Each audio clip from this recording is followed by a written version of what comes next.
반갑습니다. 제가 정치를 잘 모르는데 제가 정치에 관련돼서 오늘 이상한 일을 하나 하게 됐습니다. 바로 이제 그 보령 서천 이 지역에서 국회의원 출마하신 나소열 후보님을 모시고 나소열 후보님이 어떤 분인지 어떤 사람이었고 어떤 일을 하셨는지 이런 거에 간단하게 한번 좀 간단하지만 심도 있게 한번 떠보려고 이런 자리를 한번 마련했습니다. 옆에 나소열 후보님 나오셨고요. 네, 반갑습니다. 나소열입니다. 아유 짧고 감사합니다. 감사합니다. 옆에는 그 정치에 관심이 정말 많은 일반인 나와주셨습니다. 안녕하세요. 낚시하는 프로그래머 지역의 다시 가도 되겠네. 네, 안녕하세요. 낚시하는 지역의 프로그래머 김성춘입니다. 반갑습니다. 네, 나소열 후보님은 제가 오늘 좀 조사를 했습니다. 대단하신 일을 많이 하셨고 서천 군수를 3선이나 하셨어요. 이게 쉬운 게 아니잖아요. 이게. 남들은 그렇고. 네, 군수를 3선만 하고 4선을 실패하신 건가요? 시장 군수는 예. 3번까지만 연임할 수 있습니다. 그 후보님께서 이것저것 3선 하시면서 이것저것 하신 거 좀 봤는데 뭐 100원 택시 그리고 뭐 국립센터원 어메니티 복지마 뭐 장항분당 이렇게 많더라고요. 근데 저는 이게 이 중에 100원 택시가 제일 궁금했어요. 네. 이게 택시비도 기본이 3,000원 아닌가요? 3,000원 맞죠? 3,000원. 네, 3,000원 아닌가요? 이거 어떻게 100원에 만든? 뭘 100원이라고 하는 말씀? 원래 이제 시골에는 예. 교통수단이 이제 주로 버스가 많이 활용이 되잖아요. 그런데 버스가 주로 이제 산골 같은 데는 손님들이 없으니까 그 노선을 운영하는데 적자가 많이 나니까 점차 없어지는 추세예요. 그래서 그러한 오지마을을 어떻게 좀 비용을 덜 들이면서 교통권을 확보해 줄까 고민하다가 이제 시골 지역이 인구는 주는데 택시는 계속 늘어났거든요.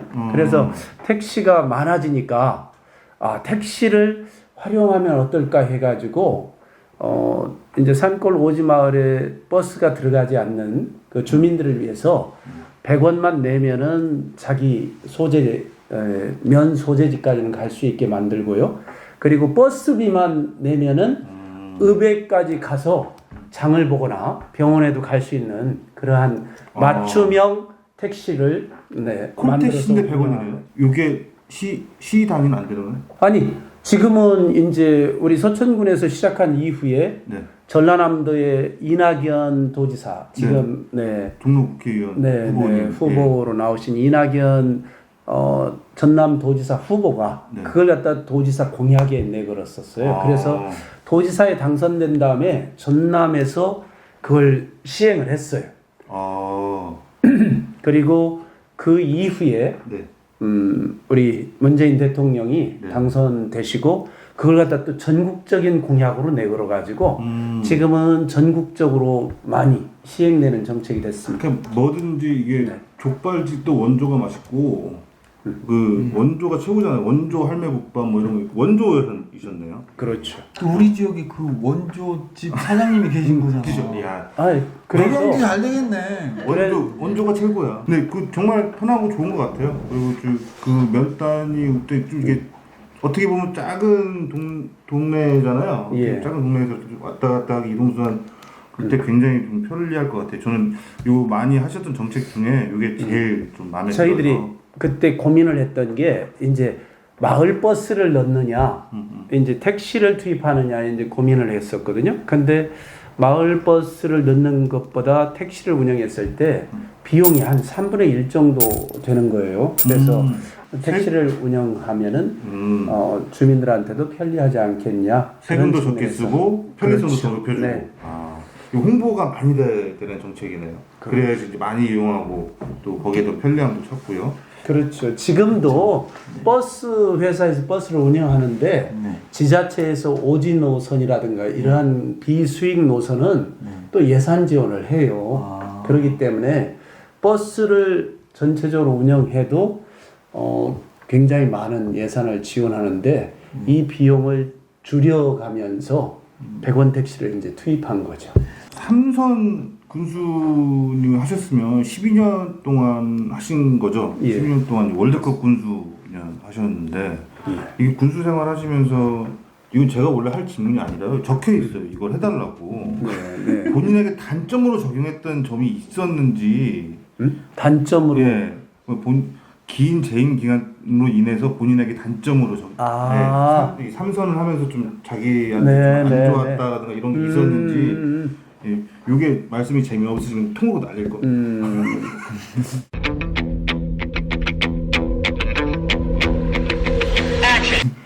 그렇죠. 이제 정치를 하는 사람은 실제 군수 말고 또 국회의원도 하고 싶고 도지사도 하고 싶고 대통령도 하고 싶잖아요. 네. 근데 군수를 불가피하게 12년 하다 보니까 40대 초중반에 이제 비교적 젊은 전국에서 거의 최연소의 나이로 군수에 당선됐는데 12년을 하다 보니까 어느새 50대 중반이 돼버리는 거예요. 그래서 실제 이건 너무 내 40대를 묻었다. 거기다가 그렇죠. 올인했다. 네. 그게 단점이다. 단점이 야, 근데 어떻게 보면 그로 인해서 좀 더 많은 효과 이런 좋은 일도 많이 하셨고. 그렇죠. 예, 그 대신 반대로 어떤 지역을 바꾸려면은 또 한 10년 이상 지속적으로 하나의 디자인을 가지고 네, 맞죠. 지속적으로 발전시키지 않으면은 지역이 변화하는 걸 확인하기가 어려워요. 그렇기 때문에 10년 이상 해야 지역의 변화를 이끌어낼 수 있다. 그런 점에 있어서는 서천의 변화를 눈에 띄게 만들어냈다라고 평가도 또 받았습니다. 4년이란 기간이 굉장히 짧아요. 네. 군수를 하다 보면은 이제 들어가서 예를 들어서 서천을 어떻게 발전시킬까? 그 계획을 짜는데 한 1년 걸려요. 그래서 그 계획을 가지고 또 중앙정부에 우리가 예산이 부족하니까 도에 가서 아니면 중앙정부에 가서 그 계획을 설명하고 예산을 타려면은 잘하면 그 해에 받지만은 대부분은 또 그 해에 못 받고 다음 해에 받는단 말이에요. 그러면 또 한 1, 2년이 또 후딱 가요. 그러다가 또 예산 받아서 그걸 갖다 막상 뭘 사업을 시작하려면은 1년 걸려.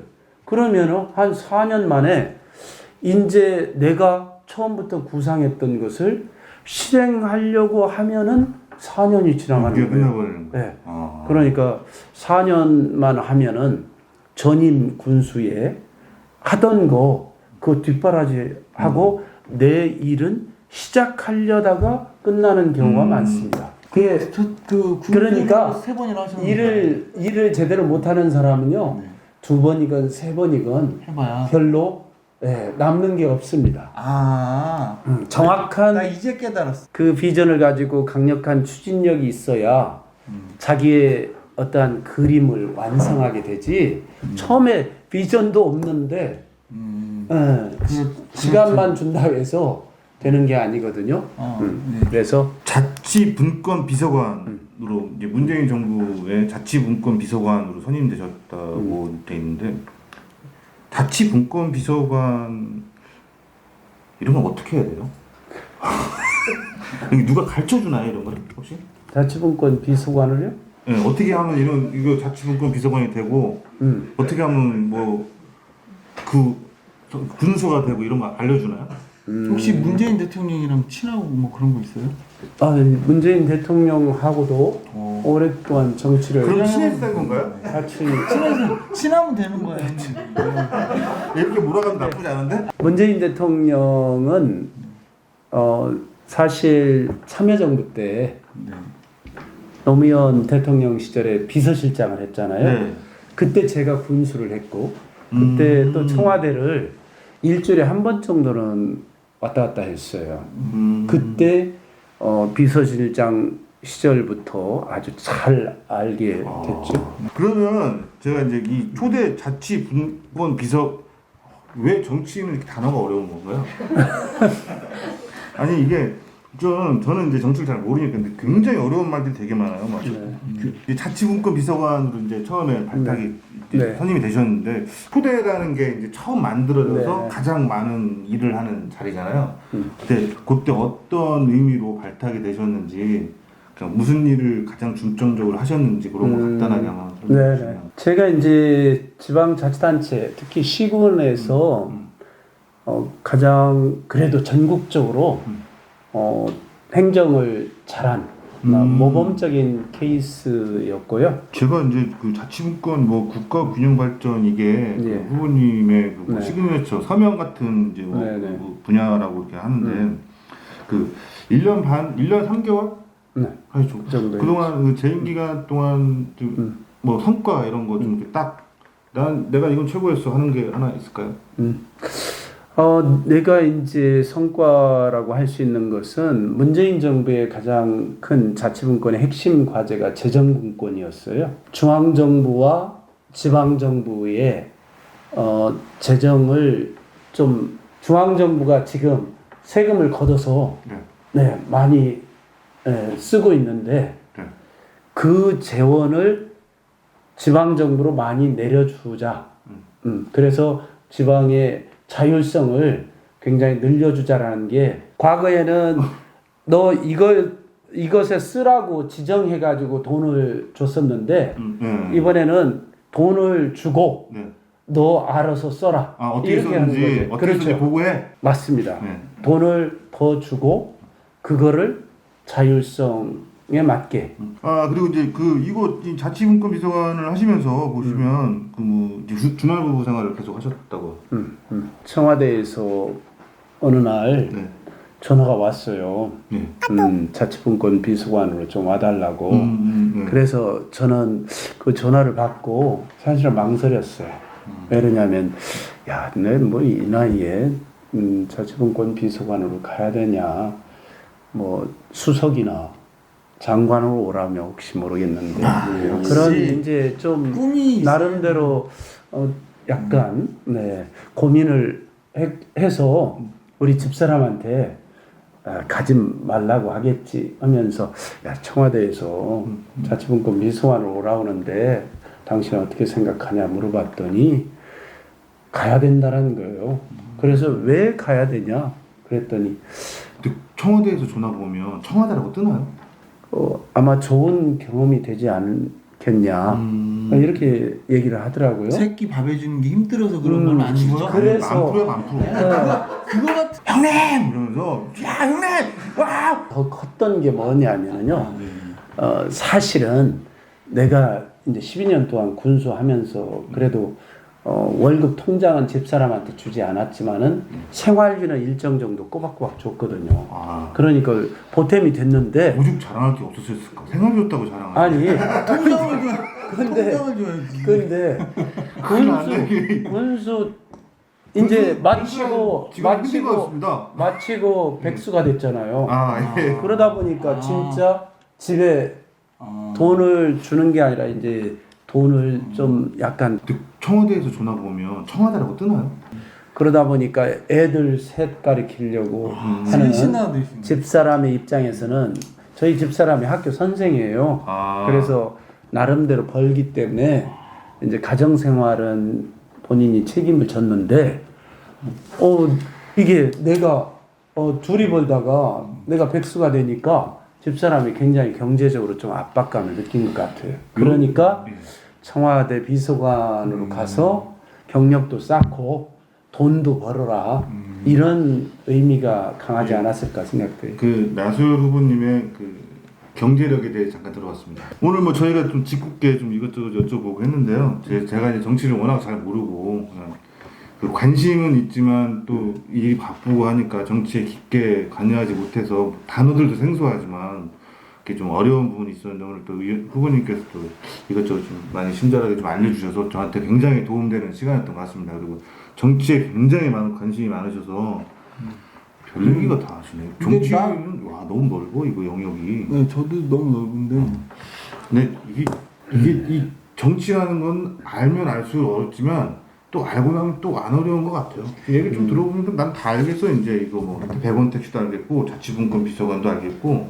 중앙 재정을 지방에 좀 이양을 해서 지방이 재정을 자기들이 좀 자유롭게 쓸 수 있는 권한을 강화시켜주는 그 하나가 있고요. 네. 두 번째는 지방의 조직이나 인사 뭐 이런 것들을 지방에서 더 폭넓은 권한을 가지고 자유롭게 할 수 있도록 지방자치법을 개정하는 두 가지가 제가 이제 청와대에 자치분권 비서관으로 했던 주요 과제들이었습니다. 아까 말씀드렸지만 그거는 참 대단한 것 같아요. 이렇게 돈 주고 또 잘 써. 내년 더 줄게. 그렇죠. 그거는 네. 용돈 준 제 아들한테도 가끔 써먹는 거. 제가 다 알지 뭐 이 정도면. 그 부분에 대해서 후보님이 말씀 안 하신 부분에 대하면 일단 청와대에 가신 거 첫 번째 이유는 돈을 벌어와라. 아내 지령 이거 하나가 있었고 그죠? 그리고 가서 우리 열악한 지방 재정을 탄탄하게 하고 지방 자치단체로서의 독립성을 키워주는 어떤 그런 제도를 만들기 위해서 맞습니다. 노력했다라는 거 이게 표면적인 이유고 세 번째가 진짜인데 제가 볼 때는 국회의원이 되기 위해 스펙 쌓기에 하나 하셨다. 저는 정치를 아는 사람으로서 요거를 꼭 짚고 싶어요. 아니 첫 번째와 맞죠? 세 번째가 좀 너무 적나라해. 이거 맞아. 이거는 적나라해. 네. 실력이 없으면 스펙을 쌓고 싶어도 어렵습니다. 마지막으로 나수 후보님께 이제 이번에 이제 그 저희 지역구에 국회의원 공천을 받으셔서 나오시는데 거기에 대한 뭐 각오, 의미 그리고 이제 여태까지 해왔던 정치 인생들 그런 거에 대해서 그냥 즐거운 마음이라고 해야 되나? 즐거운 마음을 이렇게 한번 말씀해 주실 수 있는지 그 정도 하면서 마무리하면 좀 좋을 것 같습니다. 저는 뭐 정치를 하면서 꼭 하고 싶은 것이 진짜 모든 사람들이 자기의 재능에 따라서 능력을 발휘할 수 있는 그러한 사회를 만드는 게 저의 과제였고요. 근데 지금은 사회적 불평등, 특히 경제적 불평등이 너무 심화가 돼서 빼곡고 돈 없고 한 집안에서 태어난 아이들은 자기가 가지고 있는 재능을 마음껏 발휘할 수 없는 사회가 돼버렸어요. 그래서 이러한 경제적, 사회적 불평등을 줄여내는 통합된 어떤 사회를 만드는 게 저의 꿈이고요. 그런 의미에서 우리 특히 지금 수도권과 지방의 불균형 이런 것들도 바로잡아야 되고 그거는 국가 균형 발전을 통해서 바로잡아야 된다고 생각하고요. 부의 불평등을 좀 바로잡아서 진짜 대한민국이 이제 경제적으로 선진국이 되려면은 이러한 불평등을 해소해서 새로운 경제 시스템을 만들어야 저는 된다고 생각합니다. 그런 점에 있어서 그러한 역할을 하고 싶고 특히 이제 보령서천은 지방에서도 굉장히 발전되지 않은 또 곳으로 꼽히고 있잖아요. 그래서 보령서천에 새로운 미래 신산업을 키워서 진짜 보령서천이 뭔가 특색 있는 지역으로 성장할 수 있는 기반을 만들어 주는 것이 저의 목표이기 때문에 제가 국회의원이 돼서 우리 보령 서천 모든 분들과 함께 진짜 살기 좋은 보령 서천을 만들도록 하겠습니다. 네, 극한 직업, 극한 정치 나수열 후보님과 함께했습니다. 뭐 저는 정치를 잘 알지 못하고 뭐 정치에 대해서 뭐 크게 관심도 없습니다. 그런데 뭐 제 지인들이랑 이렇게 같이 자리를 하다 보면 정치에 대해서 비판을 하거나 비방을 하는 친구들이 많이 있거든요. 그럴 때마다 저는 얘기를 합니다. 뭐 투표는 하고 욕해라. 투표는 좋은 사람을 뽑는다는 게 아니라 나쁜 사람을 걸러내는 우리가 할 수 있는 최소한의 뭐라 해야 되지 안전장치다. 그러니까 그 관심을 가지고 이렇게 보는 것도 굉장히 좋을 듯합니다. 관심 가지고 한번 쭉 지켜봐 주시길 부탁드리겠습니다. 대한민국 화이팅! 나수열 화이팅!